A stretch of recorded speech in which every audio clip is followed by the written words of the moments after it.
Praise the Lord. வாழ்வை வளமாக்கும் தேவ வார்த்தை 1 தீமோத்தேயு 1:13 முன்னே நான் தூசிக்கிறவனும் துன்பப்படுத்துகிறவனும் கொடுமை செய்கிறவனுமாயிருந்தேன். அப்படி இருந்தும் நான் அறியாமல் அவிசுவாசத்தினாலே அப்படி செய்தபடியினால் இரக்கம் பெற்றேன். ஆம், அப்போஸ்தலனாகிய பவுல் இந்த வார்த்தையை சொல்வதற்கு முந்திய வார்த்தை என்ன என்று சொன்னால், என்னை பலப்படுத்துகிற நம்முடைய கர்த்தராகிய இயேசு கிறிஸ்து என்னை உண்மை உள்ளவன் என்று எண்ணி இந்த ஊழியத்திற்கு ஏற்படுத்தினபடியால் அவரை ஸ்தோத்தரிக்கிறேன் என்று சொல்லி அவன் அடுத்த வார்த்தையை சொல்லுகிறான். முன்னே நான் தூசிக்கிறவனும் துன்பப்படுத்துகிறவனும் கொடுமை செய்கிறவனுமாய் இருந்தேன்.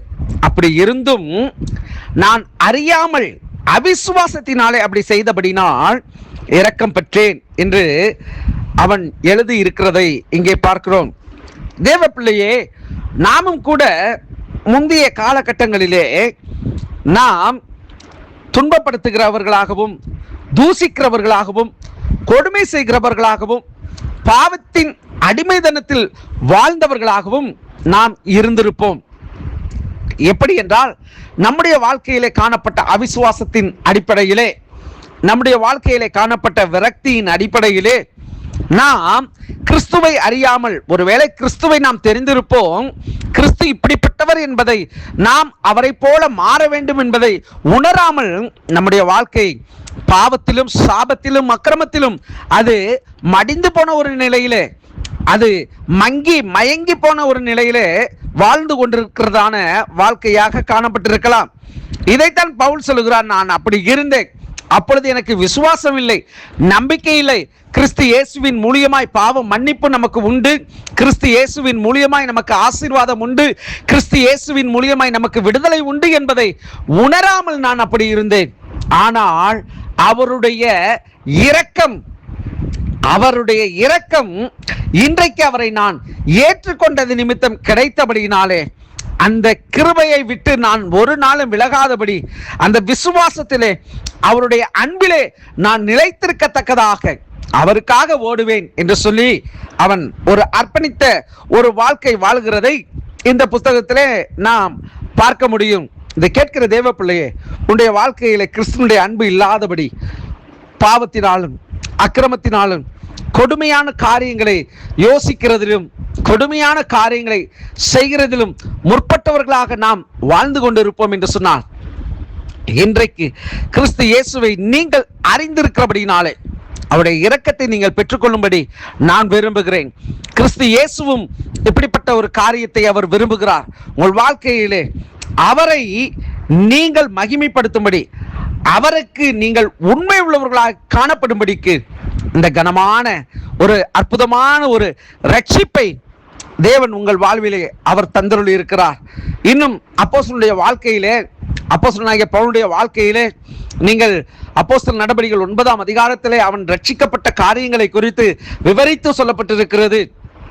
அவன் கிறிஸ்தவர்களை பயமுறுத்தி கொலை செய்யும்படிக்கு அவன் அதிகாரத்தை பெற்று அவன் கடிதத்தை பெற்று கடந்து போகிறான். அந்த சூழ்நிலையில்தான் கர்த்தராகிய கிறிஸ்து அவனை ரட்சித்தார், அவனை தெரிந்து கொண்டார். தன்னுடைய வார்த்தையின் மூலியமாக அவனோடு பேசுகிறார். நீ துன்பப்படுத்துகிற இயேசு நானே, முள்ளின் மேல் உதைக்கிறது உனக்கு கடினமாம் என்று சொல்லி அவனோடு இடைப்பட்டார். அதற்கு அவன் சொன்ன வார்த்தை, அதற்கு ஆண்டவரே நீர் யார் என்று சொல்லி அவன் கேட்டான். நீ துன்பப்படுத்துகிற இயேசு நானே என்று சொல்லி தன்னை வெளிப்படுத்தின தேவன் இன்றைக்கும் உங்கள் வாழ்க்கையிலே அவர் தன்னை வெளிப்படுத்தி இருக்கிறார். உங்கள் பாவ வாழ்க்கையையும் இந்த உலக பிரகாரமான காரியத்தையும் விட்டு விலகி கர்த்தரை, அவருடைய இரக்கத்தை பெற்றுக்கொள்ளும்படி கிறிஸ்து இயேசுவின் நாமத்தினாலே நான் விரும்புகிறேன். அவருடைய இரக்கத்தை நீங்கள் பெற்றுக்கொள்ளுங்கள். நிச்சயமாக உங்கள் வாழ்க்கையிலே முன்னே நீங்கள் இருந்த நடக்கையை போல கிறிஸ்துவனுடைய அன்பை அறிந்த பின்பு இன்றைய நாட்களிலே உங்கள் வாழ்க்கை இராமல் இருப்பதாக. அவருடைய இரக்கம் பெரியது, அவருடைய கிருபை பெரியது, அவருடைய அன்பு பெரியது, அவருடைய தயவு பெரியது. இந்த நாளிலே அவைகளை உணர்ந்தவர்களாய் நாம் முன் செல்வோம். பரிசுத்தமுள்ள நல்ல தகப்பனே, ஆசீர்வாதமான இந்த நாளிலும் முன்னே தூசிக்கிறவனும் துன்பப்படுத்துகிறவனும் கொடுமை நிறைந்தவனுமாய் இருந்த என்னையும் நீர் ரட்சித்தீரே. அதுபோல இந்த வார்த்தையை கேட்கிற ஒவ்வொரு தேவ பிள்ளைகளுக்கும் இந்த வார்த்தை யாருக்கெல்லாம் பிரயோஜனமாய் இருக்கிறதோ அவர்களெல்லாம் உம்முடைய இரக்கத்தை பெற்றுக்கொள்ளும்படிக்கு கிறிஸ்து இயேசுவின் நாமத்தினாலே நான் கட்டளையிடுகிறேன். ஆண்டவரே, இந்த நாளிலே எங்களுடைய தேவைகள், எங்களுடைய சரீர சுகங்கள், பலன், ஆரோக்கியம் எல்லாவற்றையும் எங்களுக்கு தந்து அதிசயமாய் நடத்துவீராக. சத்துருடைய கன்னிகளுக்கு எங்களை நீங்களாக்கி விடுவீராக. இந்த வார்த்தை கேட்கிற ஒவ்வொரு தேவ பிள்ளையும் அவர்கள் காத்திருக்கிற உம்முடைய சமூகத்தில் எதிர்பார்க்கிற சகல ஆசீர்வாத நன்மைகளை இந்த நாட்களிலே அவருடைய வாழ்விலே நீர் செய்து முடித்தருளும்படியா நான் ஜெபிக்கிறேன். கிறிஸ்து இயேசுவின் நாமத்தில் ஜெபிக்கிறேன் எங்கள் ஜீவனுள்ள நல்ல பிதாவே. ஆமேன், ஆமேன். God bless you.